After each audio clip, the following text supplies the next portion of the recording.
Suits, I'm assuming over the years you've had to make a few people you've probably met along the way honorary members of Rider Nation for probably all sorts of various reasons.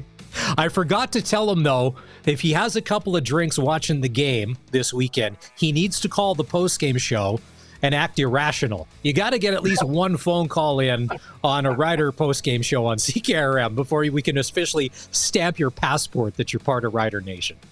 Yeah, walk all the way across a restaurant, Maz, to just tell me that you didn't like the game and that, I had once when I was playing in the Kagan Regina, I had a fan come across the room and he was looking at me all night, so I could tell he was going to say, he was going to say something because I was getting the side eye, I was getting the side eye all night. So he walks across and we had just lost a game and he says, I can't believe you're not practicing. You're not out there practicing right now. And I said, well, it's 7 at night. It's dinner time. And he goes, no, but you guys suck. And how come you're not practicing? And I said, well, what do you do for a living? And he told me he worked at SaskTel, I believe. And I said, do you have time off? Like, do you, at the end of your workday, you go home for dinner? See, we're allowed to do that too. And we will get better, I promise you. Well, you better. Nice. You know what? It's one thing to come and say, if you're a fan, hey, so-and-so, hey, Glenn, I'm so-and-so, I'm a fan. It takes I love it. guts. I don't agree with coming up to say the mean stuff, but especially when someone's out for dinner like that, but you drop two client corporate names in there in that little hit. I like it. I like it. I don't even think of that stuff. I was just telling you. Oh, no, but that's what makes it real. Because when we stay generic to be like, I was here with so-and-so, it's like, if you have a wife, say her name. If you have kids, say who they are. Let us in. Like, people want to know, like, if you're going to be part of this every day, let us feel. It's like you getting interviewed after a big win or a big loss. It makes us feel like we know Glen Suitor a little better. People were saying, sorry, but I don't want to discourage people from coming over and saying hi either. I honestly, I love to do that. And I don't mind the observations when they are, what happened to the team or why did they lose this last game, or, those are discussions. But coming over and getting angry because I wasn't practicing at 8:30 at night was, there's a little line in the sand there. Yeah. But and again, it's all very cordial. But I honestly don't want to discourage fans, and I bet you every one of our athletes in the CFL would say the same thing. Go and say hi. Go and get an autograph. Go and get a picture on your phone. That's cool. I don't mind in the middle of dinner. It doesn't mind. I love it. I honestly do. And I will never take that for granted either, that people, enjoy your work or enjoy what you're doing as a player. And even if they're critical at times, it's okay. It's okay to say, hey, what's going on? How come you're not playing as well as you normally do, or whatever? That's fine too. Honestly, I don't want to discourage people. Come and say hi. And don't be afraid to pick up Suits' dinner bill either. Like, if you happen to be walking over or whatever, to be like, the autograph is going to cost you. I had 2 appetizers. I'm on my 3rd glass of Cabernet. I got a steak coming. That selfie, if it goes viral, could be millions. A couple $100 for dinner. It's a pretty good deal. Some people are saying that was the best weekend of CFL football we've seen in a long time. It was good. There was some good football games. Glenn, I was really worried about. Now, selfishly, I was like, if the West teams don't win, speaking of Edmonton and BC, as I'm putting my hands together to be like, all right, this only bodes well for the Riders. But it looks like the West Division's got a little fight left in it, and I don't think they're going to be rolling over for the green and white. They battled, the Lions and the Elks. They battled, and they came away with wins. Well, I think that if you talk to every team that had just played and beat the Elks, they would all tell you the same thing, that that's a good football team with a lot of great players on it. They haven't brought it all together yet, but that's a good football team. And we're lucky to get out of this with a win. I think what was most impressive about this last one, first of all, good for Cody Fajardo. I heard Yep. when Bo Levi Mitchell after his game and post game interviews say that Cody Fajardo is probably one of the most disrespected quarterbacks in the game. Um, you know, Yeah. I I would agree. I think just by the way that he has sort of been passed over after great accomplishments and doing some really good things. I mean, you remember the pressure he had on him after taking the Riders to the West Final, and it didn't take long before he wasn't good enough, and a lot of people wanted him shipped out of town. Then he goes and wins in Montreal, and same thing. Again, wins a championship or leads the team to a championship win, and all of a sudden there's a shiny new toy in the locker room, and thank you for all your work, we're moving on.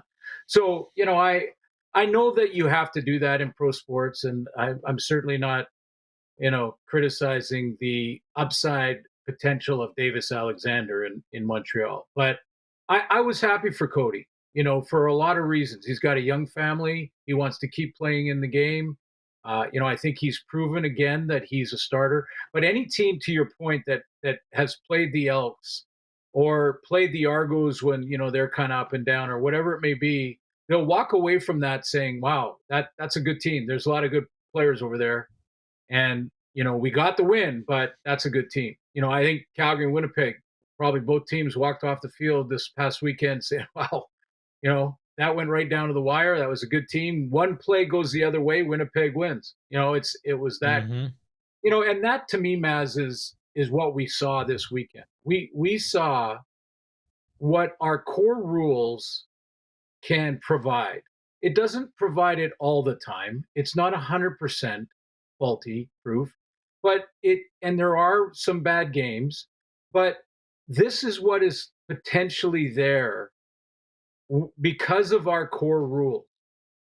And so whenever we have all these discussions and consternation of what has to change and we got to do this and we got to do that, and people often will say, well, the stadiums aren't full, but not really have the answer to it. But we got to change this, we've got to change that. And I've been saying for a long time, the core rules, not the fringe stuff that we can tweak, the core rules, what they do is they provide for the opportunity for what we saw this weekend. That's what they do. The special team, the single point when you miss a field goal, having to run the ball out of the end zone or give up a point on a kickoff. That was a huge strategy concern or issue in the Calgary game. They gave up. The Bombers gave them 2 points for free because they let the ball go into the end zone and on a kickoff, and they kneeled down. And that was a strategy to get the ball at the 40-yard line. However, you run that out, you can't be loosey goosey with points and just give away free points. So all of those things, those the goalposts where they are, the size of the field, they all led to the opportunity for this to happen and for games to end like this, where you can come back from down 3 scores in the final 3 minutes. You can get enough possessions to come back from 17 points. It's there for that reason. And that's why when we discuss these things, and by the way, I'd love to see our commissioner just stand up and say, look, either change the rule of the single point or don't change it. But whichever you decide, let's just stop talking about it. Please. Can we just stop talking about it? Because it's been 50 years. Either change it and let's move on, or don't change it and let's move on. Either way, let's move on. And the core of the rules led to this weekend. It's rare to see all 4 games and the way they did and be as exciting in the end the way they were. That's rare. But we have 6 of our 9 quarterbacks completing over 70% of their passes this year. 70%. Maz, when I was playing, 57% was a good season. 70% now. Because the And moving DBs to and the half court safeties, zone. Glenn, when you played, the DBs and safeties when you played, especially the safeties, especially wearing 27 in green, unstoppable, just wrecking offenses everywhere. You and Dustin called the Stampeder Blue Bomber game. Bombers got up 17-0. And in the old days, shut the door. The Brady Oliveira show is going to start. And here comes 155 yards, and there's nothing you're going to do about it. We'll tack on some field goals, maybe an extra touchdown here, there. Yep. But it's not the same Bomber team anymore. Vernon Adams Jr. and they chipped away Tevin Jones. So, Suits, I said this yesterday. Tevin Jones can make the incredible plays, but then in the fourth quarter drops the 7-yard crossing route that can keep the drive alive to give them a first down to get them closer. That's Tevin Jones in a nutshell. It was great to see Zach Collaros play. He took some hard shots. That Calgary defense, and maybe you're seeing it as well, they're getting better, and they've already played well, but they're getting better and better and better. Because Collaros, pretty quick release guy, but it seemed when the Stamps defense, the switch flipped and they just started to play, there were no answers for the Bombers. Well, the Calgary Stampeders have intercepted in 3 games Zach Collaros 4 times. Like, not in the past game, but they did twice in the 2 games previous. In both games, they got 2 picks, and 2 of them by Webb went back for touchdowns. So, yeah, that defense is making plays. But, I think with the Bombers, again, any team on any given day, for sure.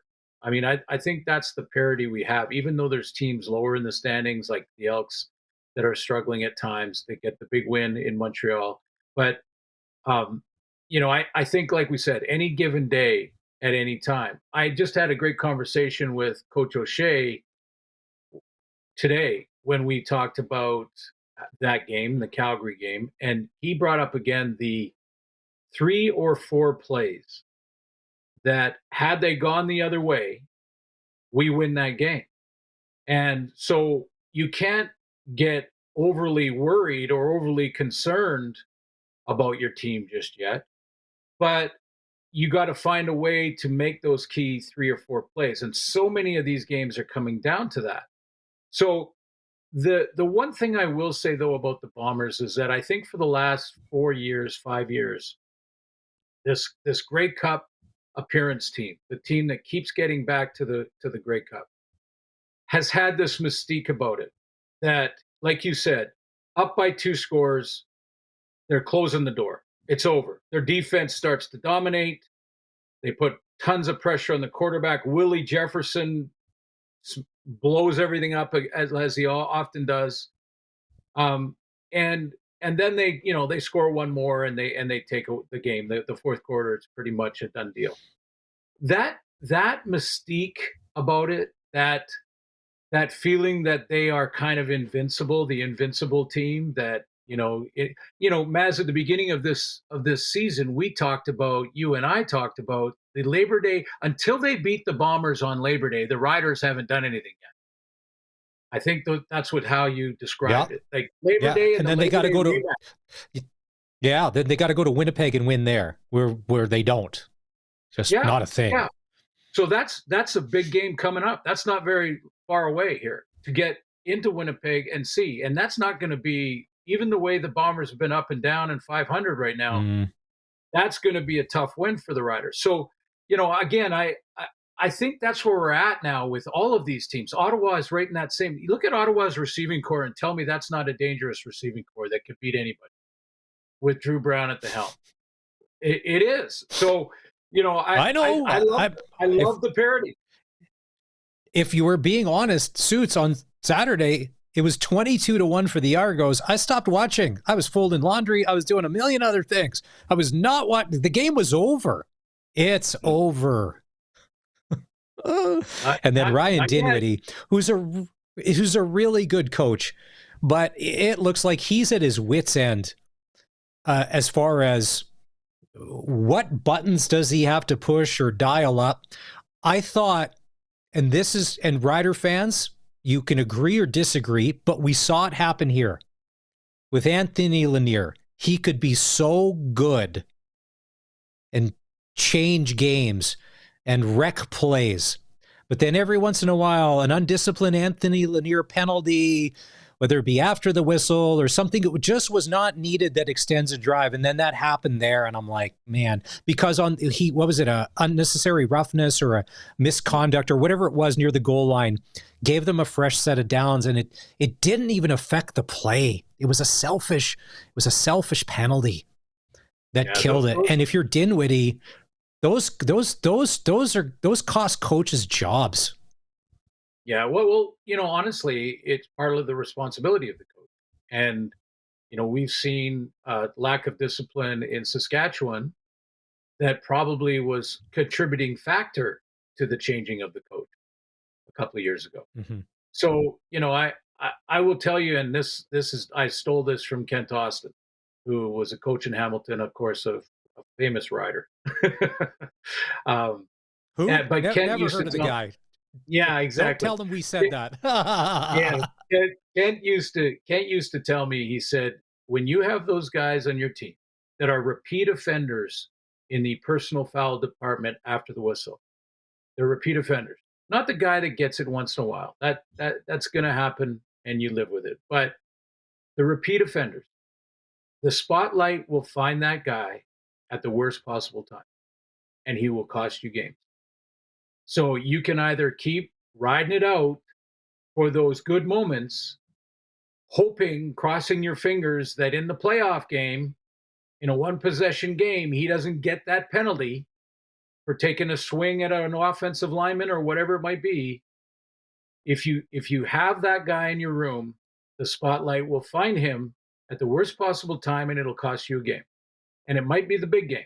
So he used to say you gotta. That's where the coach responsibility comes in. What Ryan Dinwiddie can't control, Maz, is that the amount of free agents he lost after they won the cup. Mm-hmm. And that happened. You're a good team. People are going to try to pluck players from your team. And Winnipeg goes through it too, all the time, and has over the last few years. But what he can control is the guys he does have the team. And I think that's why we're seeing that frustration publicly from Ryan Dinwiddie. We're seeing him just, someone's going to get cut. I've heard that, like, this is unacceptable. All these, frustrating moments that he's had in front of the microphone after games where he knows that you can't win when you're selfish. Not in this game. You can in other sports, but not in this game. Week 11 in the CFL starts Thursday. Ottawa is at Winnipeg. Toronto is at Edmonton on Friday. Elks could be looking at another win there, 2 in a row. Hamilton at Saskatchewan on Saturday at 1, and then Montreal at BC on Saturday. Another intriguing game. What's your schedule this week, Suits? What game or games are you doing? I have the Bomber game, so I leave tomorrow for Winnipeg. So we just talked to this morning. We talked to Ottawa. We talked to Drew Brown and Coach Bob Dice, and also the Bombers and Coach O'Shea and Brady Oliveira and Willie Jefferson. So those were our interviews today to get some info on that one. And then after that, I will have that Edmonton Argo game. Edmonton, the Argos, and Ottawa are all now looking at. They're already looking at the crossover, and could the team in the West cross over, and how do we keep fighting off that possibility if you're an Eastern team? So they have to already, before Labor Day, start looking at that. And that's why these games are important. Because I look at it here. If the West comes through again, Winnipeg picks up a win, Edmonton and BC, the game's closer to the Riders. If we go 17-1, completely okay with that. Do I think that that's going to happen? No, but the other teams are going to start winning. It's not always going to be. And Durant said it yesterday. In the West Division, records don't matter, never have, never will. Like, as you said, any given day, especially in the West, it doesn't matter. So don't take the 4 and 5 Bombers lightly. They're still the Bombers. And maybe they want you to do that. Maybe Mike O'Shea and those guys are like, yeah, we're 4 and 5. Doesn't mean that they can't beat you if they come through and play their game. Here's another thing about the Bombers, Maz, is that Brady Oliveira, I think, has been the heart and soul, really, of that team. Like they are aggressive and they play this power ball type of stuff. When he has been 100% healthy over the last couple of years, he hasn't been this season. In the very first No. game of the year, he hurt his shoulder, and even though he missed a couple of games, but then he came back, and even though he's come back, he he just hasn't looked the same to me. And I had one person on social media say, "How dare you talk about a guy's injury when you don't know for sure if he's injured?" I know for sure. I saw him get hurt, and I know that he's been taping his shoulder because I see the tape outside of his uniform a little bit. So those are just observations. He doesn't have to tell me one way or another. I can tell, and he is now getting that healthy again. So he gets that healthy and he becomes that 130 a game guy. But it's not just the numbers, it's how they do it. Their offensive line becomes dominant. They run the ball until they go play It's action and throw it behind you. exactly. It's a confidence thing that snowballs because when they Right. start rolling, it's like the machine. You can't stop it. You can't just look at the yards that when they rack them up because that doesn't tell the story. It's the emotion that goes along with it, and that's how they play when they're playing emotional football. And they're beating you not only with the yards, but then that he's Yeah. smacking the helmet after the play. It's like he's unstoppable. That would, sorry, I'm going to go Anthony Lanier. That would drive me crazy, and I'm probably going to I'm going to swing because I don't want that. I don't need you celebrating after that Well, run, and that's the part that seems to be missing with Bomber football this year. Maz, if you did that, I'd be calling you into the office and asking you to bring your playbook. I'd be Oh, saying, suits, Maz, I got to suits. let you go, man. I gotta Hey, let you go. Glenn, it's funny. They don't call you to the office. They call you on a video, and there ain't no playbook that just be done. They just turn your email off. Trust me, I know. It's all good. Riders, Ticats. We'll get into that on Thursday. We'll dive Yeah. deeper into that. Let's wrap on a lighter note, Okay. or I don't want to assume a lighter note. Are you still being stalked by a bear in your neighborhood? Has it been shot? Has it been moved in? Is it now a minister in the government and now it's fighting climate change in British Columbia? What's a bear update for the Rider Nation fans on the Sports Cage today? Well, if it's trying to fight climate change, it's taxing us more somehow. Like we're getting more Okay. taxes somewhere along the line because that seems to be the only way to fight this is just keep taxing the citizens until they have no money left. So there's that. But I don't want to get political. No, we haven't seen Bob Bear. We haven't seen him in a week, and I keep updating, and asking the neighbors too. Like, was he in your yard? Have you seen him around? Which worries me a little bit, Maz, because I hope that they haven't had to, like, if they come and take him, I hope they try to relocate him. I think everybody is sort of the way he just lumbers around and is not affected by humans and sits on my front porch like I invited him. Like, uh, he's sort of become everyone's sort of quasi pet, which really concerns me because they're wild animals and they can turn at any Oh time. yeah. So and that would be bad. So hopefully he's not been. Yeah, I hope that something didn't happen because we haven't seen him for a week. Suits, I know you Well, haven't seen Bob, but I saw this video. Another lady in Vancouver had the bear walk right into her house. See, this is what I mean. That is a little smaller than Bob, but Bob would do that. If I left my front door open, he'd be in my kitchen. Like he sits down like Winnie the Pooh times 10 in size, but just like him when he's eating his honey bowl, he sits down like that and just sits there. And I opened the door and he didn't run off or wasn't startled or whatever. He just kind of looked back and I closed the door again very quickly. And he just kind of lumbers around. This one actually ran away from the little dog. Yeah, it's because you don't have a little Pomeranian. No, I'm Yeah. not sure what my dog would do. I think Maximus might just buddy up to him. I'm not sure. When I mentioned the situation to my brother-in-law in Florida, Doug, who's a good old boy, he's like, one shot, and then he's hanging over the 75-inch Samsung in the family room. So if you need me to handle that, I can do that. That's how you handle wild animals, Glen Suitor. Okay. Do not tell that story to my wife, because I'll be sleeping outside with Bob if that if that story got to her. Yeah. No, I'll keep you posted. If I get any more videos, I'll make sure I send them.